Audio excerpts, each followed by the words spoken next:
My name is Dipesh Chaudhury. I'm an assistant professor of biology at New York University in Abu Dhabi. I'm interested in understanding how stress and mood disorders links up with changes in rhythms, biological rhythms, such as your physiological circadian rhythms, which are rhythms adjusted to your daily light-dark cycle. That's the rhythm that gets affected with jet lag. And then sleep-wake cycle, which are sort of connects up with the circadian system, but it's actually two different regions of the brain that regulate these two processes.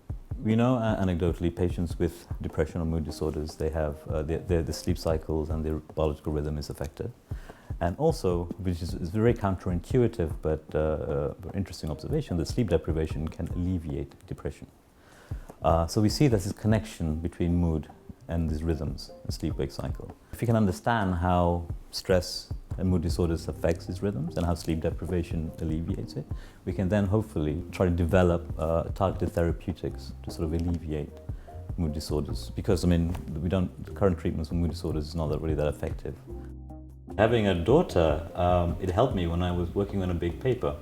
You're always thinking about your research, and it can get stressful sometimes. But Sarika was just born, and I was in the middle of finishing off the experiments, writing the paper, and I would go home and I would actually just switch off. Junior faculty, when you're sort of thinking about raising kids and also developing your career, we need opportunities that you need to take time off and spend time with your kids. As you sort of go up the ladder, I didn't notice it at first. It was only sometime later I realized that it was mainly guys. And then you would have, but not just white mix, But then as you go more senior, then it becomes male, and then more white. So you're getting this kind of filtering off.